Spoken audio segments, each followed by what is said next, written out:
Դուք դիտում եք առաջին լրատվականի հիմնական թողարկումը վարի երեկո, առաջարկում եմ նախ մի քանի տողով ծանոթանալ մեր լրազամբյուղին։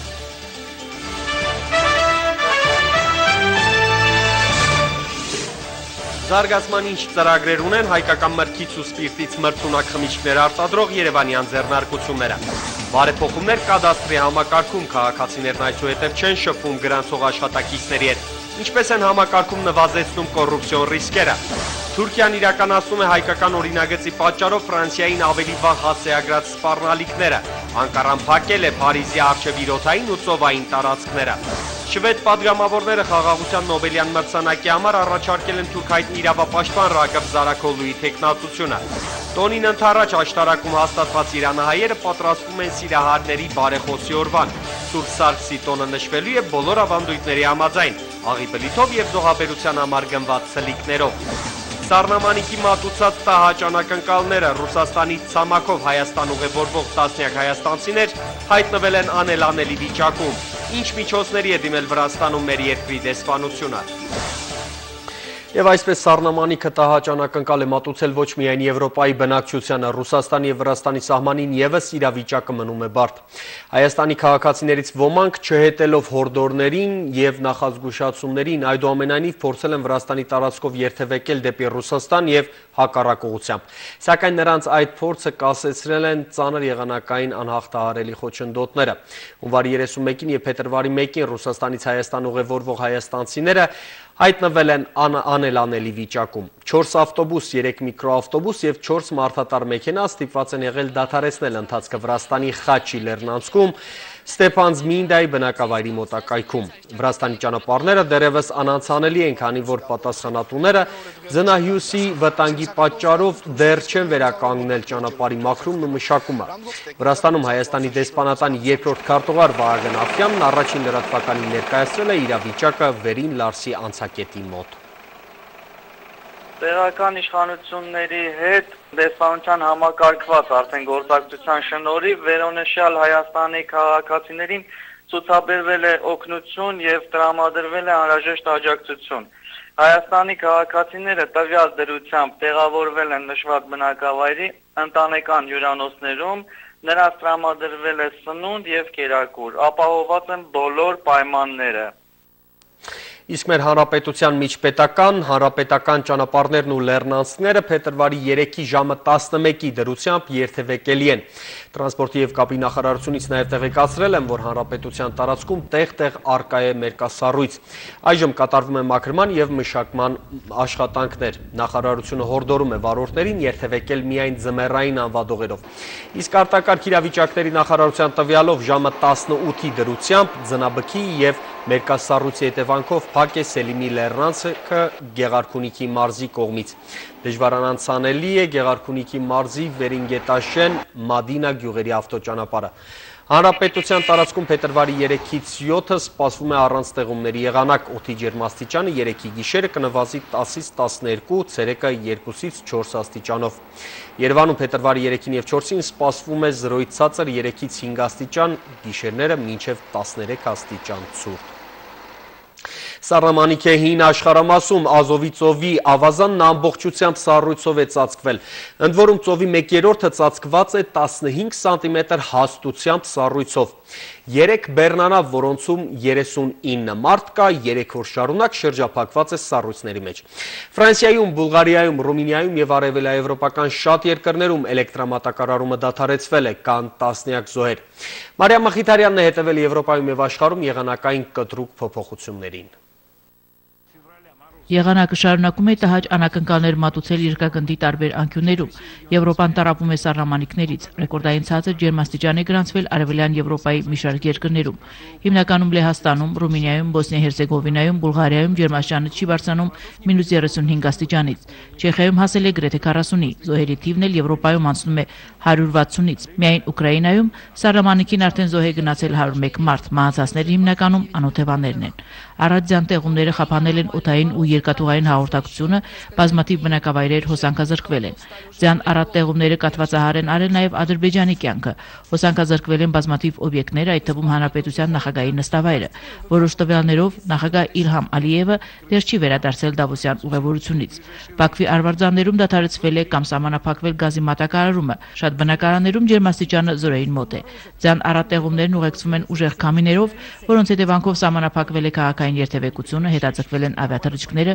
փակվել են դպրոցները։ Աննախադեպ ցրտեր են նաև Ճապոնիայում, -26 աստիճան իսկական աղետ է նույնիսկ հյուսային շրջաներում բնակվող ճապոնացիների համար, իսկ հարավում 0-ից ցածր 3 աստիճանի դեպքում շարքից դուրս են եկել երկրի ամենախոշոր ջերմաէլեկտրակայանի սարքավորումները։ Մինչդեռ Ավստրալիան տառապում է ջրհեղեղներից։ Հորդառատ անձրևներից բարձրացել է գետերի մակարդակն ու ողողել առափնյա բնակավայրերը։ Փրկարարական ու տարհանման աշխատանքներ են իրականացվում Ավստրալիայի 3 նահանգներում, իսկ Բոլոն քաղաքը վերջին 3 տարում երկրորդ անգամ է ջրի տակ հայտնվում։ Աղետի գոտում գտնվող շատ բնակավայրեր միայն ուղղաթիռներով է հնարավոր հասնել։ Իսկ օդեօթաբանները թե Եվրոպայում եւ թե Ավստրալիայում լավատեսական կանխատեսումներ չեն անում։ Առաջիկա օրերին հին աշխարհում շարունակվելու են սառնամանիքները, իսկ կանաչ մայրցամաքում հորդառատ անձրևները։ Մարիամ Մխիթարյան, առաջին լրատվական։ Օրվա տնտեսական անցուդարձից շշերը տեղական արտադրության են, խցանները նույնպես սպիրտնել է հայկական արտադրական հզորությունների մեծացումն էլ ապահովել է պետությունը։ Արդյունքում ստացվել է քիմքահաճո խմիչք, որը պատրաստված է մրգերի թագուհուց խաղողից ու որոշ հատապտուղներից եւ որը հասանելի է եվրոպացի քմահաճ հաճախորդին։ Վարչապետն այսօր այցելել է մայրաքաղաքի 2 ձեռնարկություններ, որոնք կրկնապատկել են իրենց արտահանման ծավալները նոր ու արդիական հոսքագծերի հաշվին։ Արմինե Պետրոսյանն է ներկայացնում։ Պինոն ազդում է դանդաղ, արբեցումը զգացվում է մի քանի բաժակից հետո։ Ընկերության տղամարդ աշխատակիցներն ավելի լավ են հասկանում, այս խմիչքը հատկապես կանանց քիմքին հաճելի կլինի։ Նորամուծություններ 365 գրուպն էլի ունի։ Պասիոն դեպինոն կոնյակի սպիրտով թնդեցված խաղողի հյութ է, հնեցվում է կաղնու տակառների մեջ։ Կանանց գուցե ոչ այդքան շատ, բայց տղամարդկանց հաստատ դուր կգա։ 23 տեսակի արտադրանքը ընկերությունը ստանում է խաղողից, նուրից, սերկևիլից, մոշից ու բալից։ Ունի արդեն հաստատուն շուկաները եվրոպական երկրներում ու Ռուսաստանում։ Անցյալ տարի 200,000 շիշ արտադրանք են տվել։ Մենք պետությունից վերցրեցինք ֆինանսավորում եւ վերանորոգեցինք մեր գործարանը, սարքավորումներով վերազինեցինք, հույս ունենալով, որ 2012 թվականին մեր ծավալները 30%-ով կաճեն։ Հատկապես գինու սովորականից տարբերվող աչքի համար հաճելի շշերի ձևավորումն անտարբեր չթողեց ընկերություն այցելած վարչապետին։ Շշերը ո՞րն են սարքում։ Շշերը մենք սարքում ենք։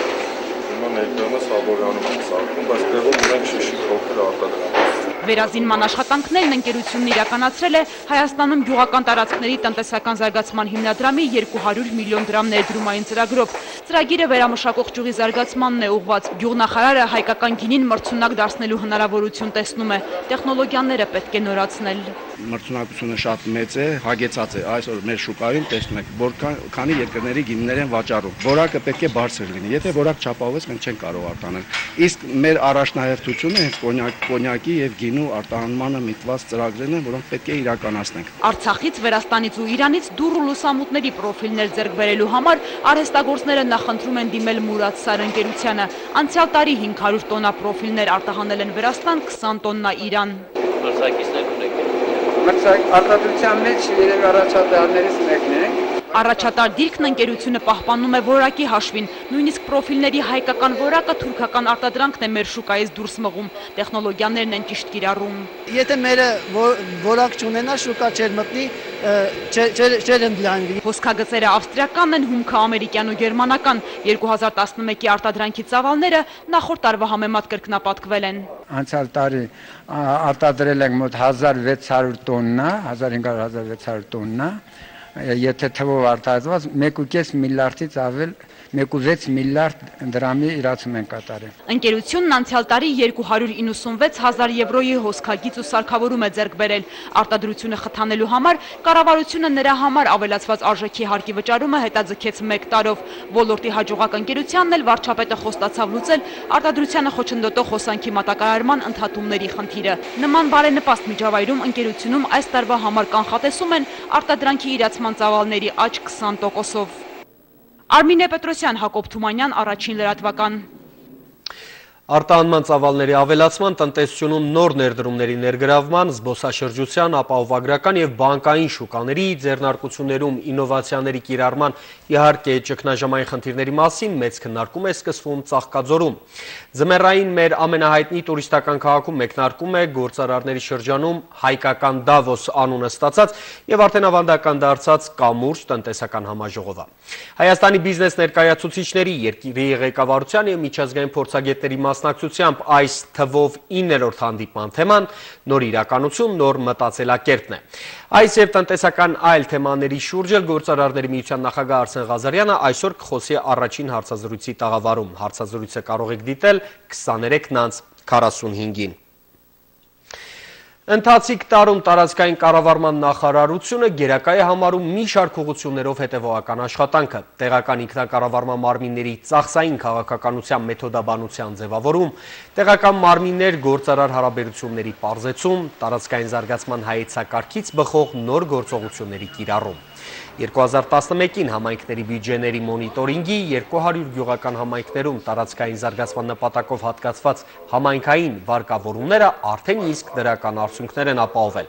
Համայնքային բյուջեների փաստացի մուտքերը կազմել են ավելի քան 95 միլիարդ դրամ։ Չնայած նախատեսված էր հավաքագրել 96 միլիարդ 800 միլիոն, այդուհանդերձ 2011-ի եկամուտները հավաքագրում 2010-ի ցուցանիշը գերազանցում է 11 միլիարդ 400 միլիոնով։ Զգալիորեն նվազել է նաև դեռևս 2008-ից կուտակված 2 միլիարդ 300 միլիոն դրամի պարտքը։ 2.3 միլիարդ դրամի պարտքից 2012 թվականի հունվարի 1-ի դրությամբ արկա է ընդամենը 174.5 միլիոն դրամ պարտք, իսկ հաշվետու տարում 2011 թվականին մենք համակարգով մարել ենք 211.3 միլիոն դրամի պարտք։ 2011 թվականին անշարժ գույքի կադաստրի համակարգում իրականացվել են արմատական բարեփոխումներ, որոնք ապահովելու են համակարգի թափանցիկությունը, վարչարարության պարզեցումը, պաշտոնյա քաղաքացի անմիջական շփման բացառումը, կոռուպցիոն ռիսկերը նվազեցնելու համար։ Քաղաքացիների դիմումների մերժումների 35-ից 38%-ը հասցվել է 8%-ի։ 100-ից ավելի աշխատակիցներ ազատվել են աշխատանքից։ Այս թվերի վրա ուշադրություն հրավիրելով կոմիտեի նախագահ Երվանդ Զախարյանը վստահեցնում է, որ ձեռնարկված միջոցառումները արդեն իսկ տվել են առաջին պտուղները։ Հունվարի 1-ից ոչ մի քաղաքացի շփում չունի գրանցող աշխատակցի հետ։ 2011-ին շենքշինությունների չափագրման աշխատանքն ամբողջությամբ հանձնվել է մասնավորին, կրճատվել են չափագրման ծավալները։ Այսօր չափագրում պահանջվում է միայն գույքի առաջնային գրանցման ժամանակ։ 2012-ին համակարգն ամբողջությամբ կանցնի միասնական տեղեկատվական բազայի և էլեկտրոնային արխիվի։ Այսուհետև մարզկենտրոնների ու Երևանի տարածքային մեկական ստորաբաժանումները միմյանց հետ կաշխատեն էլեկտրոնային փաստաթղթաշրջանառությամբ։ Մենք առաջնվեցինք մի կարևոր խնդրի հետ այսօր բարեփոխումների ընթացքում, որ ընդհանրապես մասնագիտական գիտելիքների առումով համակարգում բավականին մեծ աշխատանք ունենք անելու, սա մեղմ ասած, որովհետև տեղեկատվական տեխնոլոգիաների կիրառման մակարդակը համակարգում միանգամից բարձրացավ եւ դրան հավանաբար, եթե ասեմ 100%-ով, ապա համակարգը երևի 100%-ով պատրաստ չէ։ Մեզ հարկ կլինի 2012 թվականին այդ ուղղությամբ լուրջ աշխատել։ Ոստիկաններն ահազանգում են, անչափահասների իրականացրած հանցագործությունները մեր երկրում ավելացել են։ Անցած տարի նույնիսկ դեռահասների ձեռքով իրականացված 3 մարդասպանություն է գրանցվել։ 2011-ին նվազել են թերևս միայն պատանիների իրականացրած սեռական բնույթի հանցագործությունները։ Արձանագրվել է երեխաների ինքնասպանության 45 փորձ, որից 9 մահվան ելքով։ Անչափահասների քրեական վիճակագրությունն այսօր ներկայացրած ոստիկանության գնդապետ Նելլի Դուրյանը նշել է, որ դպրոցականները երբեմն վատ միջավայր են ընկնում, իսկ ծնողներն ու ընտանիքը դրան ուշադրություն չեն դարձնում։ Բացը կլրացնի ոստիկանությունը ամսվա մեջ մի քանի օր կայցելեն կրթօջախներ, կաշխատեն աշակերտների ու մանկավարժների հետ։ 2011 թվականի ընթացքում արձանագրվել է անչափահասների կողմից կատարված 527 հանցագործության դեպք, որոնք կատարվել են 453 անչափահասների կողմից։ Նախորդ տարի հանցագործությունների քանակը եղել է 509, անձերի քանակը 452։ Այսօր առավոտյան կալանավորվել է հայկական ժամանակ օրաթերթի թողարկման պատասխանատու Հայկ Գևորգյանը։ Նրա նկատմամբ քրեական գործ է առուցվել քրեական օրենսգրքի 242-րդ հոդվածի առաջին մասի հատկանիշներով։ Գևորգյանին մեղադրում են քաղաքացու վրաերթի ենթարկելու եւ նրան անօգնական թողնելու համար։ Դեպքը տեղի է ունեցել սույն թվականի հունվարի 13-ին, իսկ 10 օր անց Հայկ Գևորգյանի նկատմամբ հայտարարվել է հետախուզում։ Այդ առնչությամբ քիչ առաջ պարզաբանում է ներկայացնել Հայաստանի ոստիկանություն։ Հայկ Գևորգյանը ըստ քրեական գործի տվյալների, քրեական գործով ձեռք բերված բավարար ապացույցների համակցության Աշոտ Ֆրանգուլյանին ենթարկելով վրաերթի հեռացել է, թողնելով ճանապարհատրանսպորտային պատահարի վայրը։ Ինչ վերաբերում է կալանավորումը որպես խափան միջոց ներկայացնելուն, բնականաբար նախաքննական մարմինը ունենալով հիմնավոր կասկած այն մասին, որ այդ անձը տվյալ պարագայում գործով մեղադրել Հայկ Գևորգյանը առնչվում է տվյալ հանցագործությանը, այդ հիմքով էլ ներկայացվել է միջնորդությունը, ինչը քննության է առնվել դատարանի կողմից եւ հարկվել բավարարվել է այդ միջնորդությունը եւ ընտրվել է խափանման միջոցը։ Հաշվի առնելով քրեական գործի նախաքննության գաղտնիությունը, որը ամրագրված է Հայաստանի Հանրապետության օրենսդրությամբ, ավելին այս պահին չենք կարող ցավոք տրամադրել ձեզ ինֆորմացիայի տեսքով, բայց հնարավորինս ինֆորմացիա մենք ձեզ կտրամադրենք ժամանակի ընթացքում, այսինքն նախաքննության ընթացքում, այն ծավալով, որը չի խոչընդոտի քրեական գործի հետագա քննությանը։ Այլ թեմաների մասին Բրյուսելում ավարտվել է Եվրանեստի խորհրդարանական վեաժողովի նիստը։ Եվրանեստում հայկական պատվիրակության ղեկավար Վահան Հովհաննիսյանն ասել է, որ խորհրդարանական վեաժողովի սոցիալական, մշակութային եւ կրթական հարցերի հանձնաժողովի առաջին արտագնանիստը նախատեսված է Երևանում 3 շաբաթից։ Բելգիայի մայրաքաղաքում մեր պատվիրակները մասնակցել են նաև խորհրդարանի արտաքին հարաբերությունների հանձնաժողովի նիստին, որտեղ քննարկվել են Հայաստանի եւ Ադրբեջանի մասին Եվրախորհրդարանի նախնական զեկույցները։ Հայաստանի վերաբերյալ դրական զեկույցն առաջացրել է պրոադրբեջանական լոբիստների զայրույթը, որին հետևել են հակահայ ելույթները։ Ամենակարևորն այն է, որ պրոադրբեջանական կողմի պահանջը Ղարաբաղյան կոնֆլիկտը անպայման արտացոլել փաստաթղթի մեջ, փաստորեն հանդիպեց դիմադրության եւ չանցավ։ Ասուլիսուն Վահան Հովհաննիսյանն անդրադարձել է նաև ներքաղաքական զարգացումներին։ ՀՅԴ-ն հաջորդ խորհրդարանում կձգտի մեծամասնության, թե որ ուժերի հետ կգործակցի դեռևս պարզ չէ։ 100%-անոց համամասնական ընտրակարգին անցնելու դաշնակցության պահանջի մերժման դեպքում կուսակցությունը կառաջադրվի նաև մեծամասնական ընտրակարգով, եւ եթե ոչ բոլոր տեղերում, ապա գոնե կարևոր ընտրատարածքներում ՀՅԴ-ն կունենա սեփական թեկնածուն կամ կսատարի այլ ընդդիմադիր ուժերի թեկնածուներին։ Չի բացառվում, որ դաշնակցությունն ընտրության գնա դաշինքով։ Շվեդիայի խորհրդարանի մի խումբ պատգամավորներ դիմել են Նոբելյան խաղաղության կոմիտեին 2012-ի խաղաղության Նոբելյան մրցանակը թուրք հայտնի իրավապաշտպան Բելգիա հրատարակչատան հիմնադիր Ռագըպ Զարաքոլուին հանձնելու առաջարկով։ Շվեդ պատգամավորների դիմում առաջարկի մեջ նշվել է, որ Զարաքոլուն հրատարակել է գրքեր Թուրքիայում տաբու հանդիսացող հայոց ցեղասպանության եւ քրդական հարցի վերաբերյալ, որոնց համար մի քանի անգամ դատապարտվել է։ Թուրքիայում 1980 թվականի ռազմական հեղաշրջումից հետո Զարաքոլուն դարձել է մարդու իրավունքների ակտիվ պաշտպան եւ հանուն ժողովրդավարության ու մարդու իրավունքների անդադար շարունակել իր պայքարը, որի համար հայտնվել է պետության թիրախում եւ 2011-ի նոյեմբերի 1-ին կալանավորվել է ահաբեկչական կազմակերպության անդամ լինելու մեղադրանքով, նշվել է դիմումի մեջ։ Տեղեկացնեմ, որ Զարաքոլուն մեկ ամիս առաջ փաստաբանների միջոցով կոչնամակ էր ուղարկել Թուրքիայի խորհրդարանին, հորդորելով ճանաչել հայոց ցեղասպանությունը։ Թուրքիան որոշել է Ֆրանսիայի առաջ փակել իր օդային ու ծովային սահմանները, Ֆրանսիայի պետական օդանավերն ու ռազմական նավերն այլևս չեն կարող օգտվել Թուրքիայի օդային ու ջրային տարածքներից։ Ընդ որում հայտարարությանն անմիջապես հետևել է Անկարայի գործողությունները։ Նախ մերժվել է Թուրքիայի օդային տարածքով Աֆղանստանից Ֆրանսիա ֆրանսիական ռազմական օդանավի թռիչքը, մյուս երկու դեպքերը կապված են ֆրանսիական ռազմանավերի հետ, որոնց արգելվել է մտնել Թուրքիայի ջրային տարածք։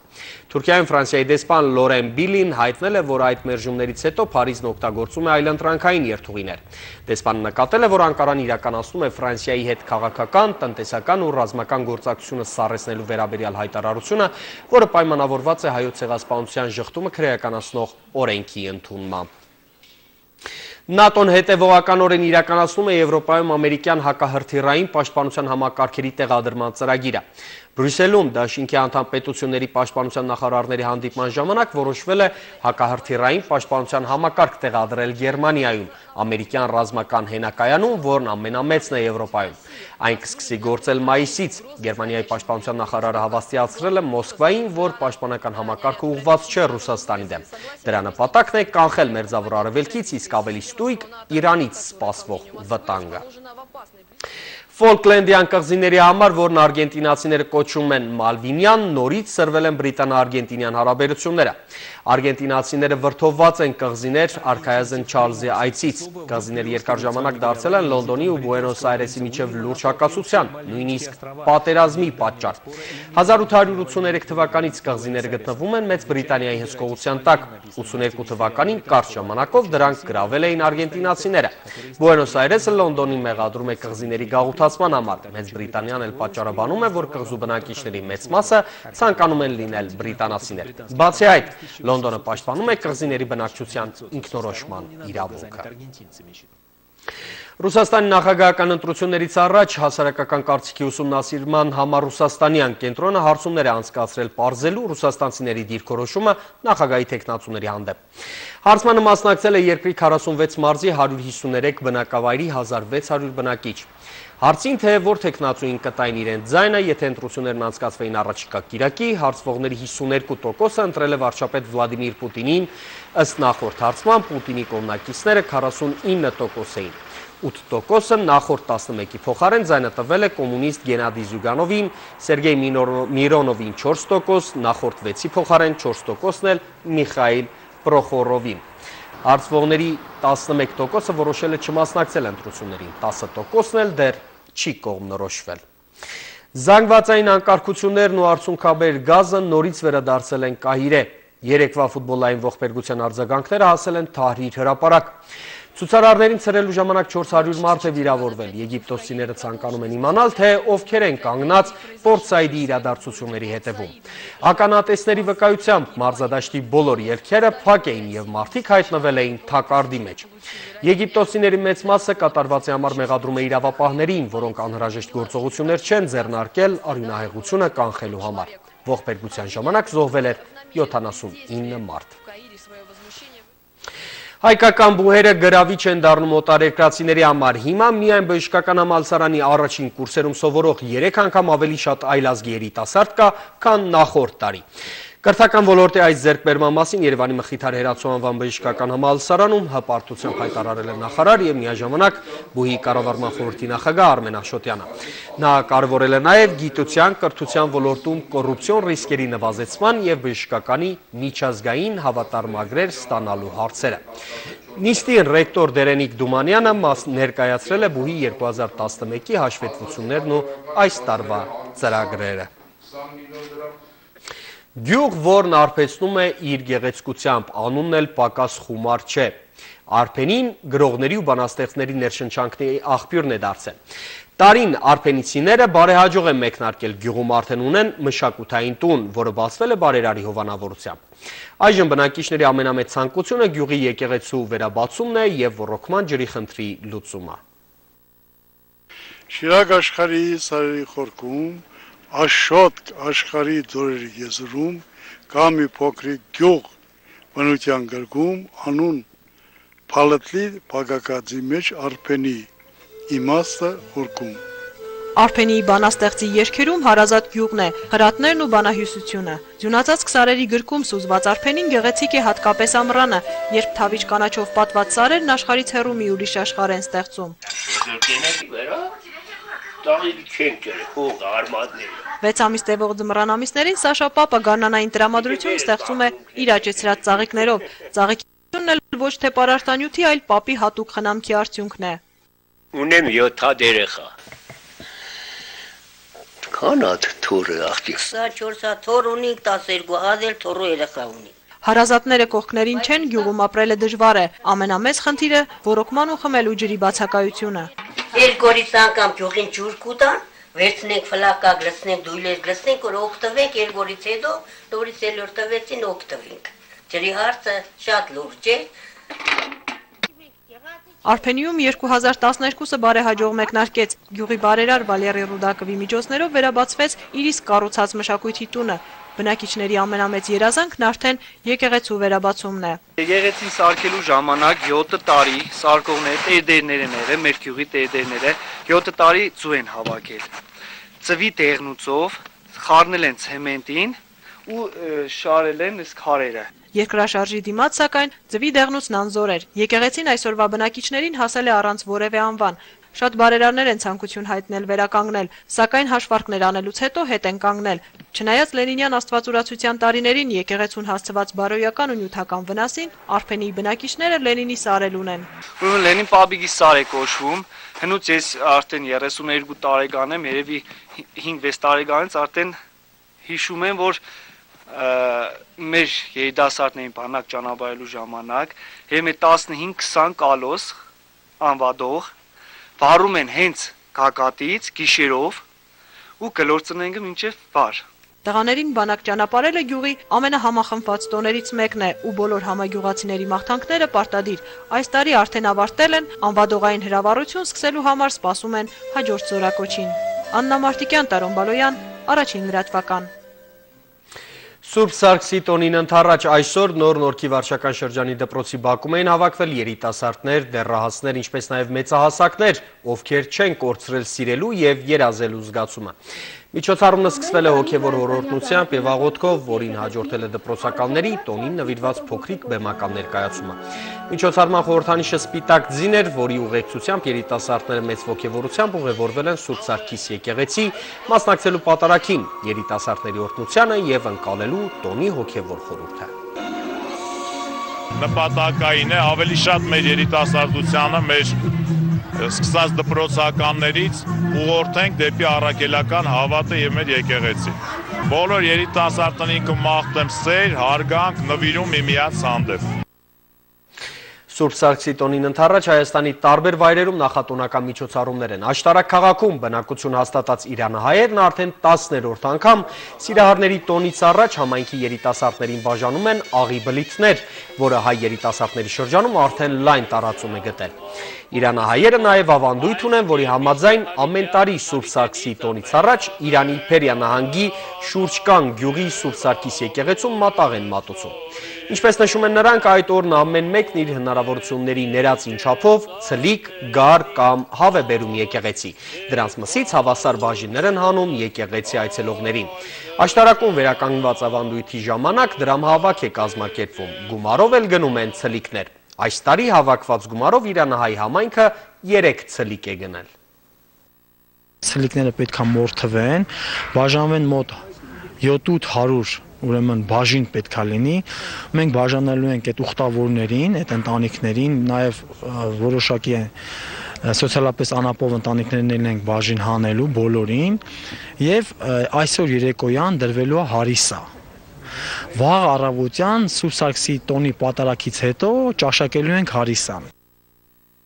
Սուրբ Սարգսի տոնը փոփոխական է օրացույցում։ Այս տարի մեր եկեղեցին այն պաշտոնապես կնշի վաղը, փետրվարի 4-ին Սուրբ Սարգսի անունը կրող բոլոր եկեղեցիներում կմատուցվի Սուրբ Պատարագ, կկայանա երիտասարդների օրհնության կարգ։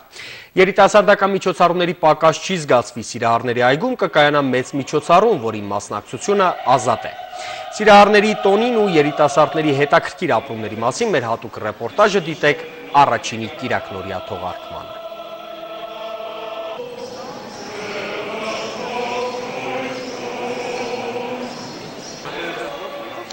Ձեզ մաղթում եմ հաճելի և սիրառատ պահեր, մնացեք խաղաղությամբ։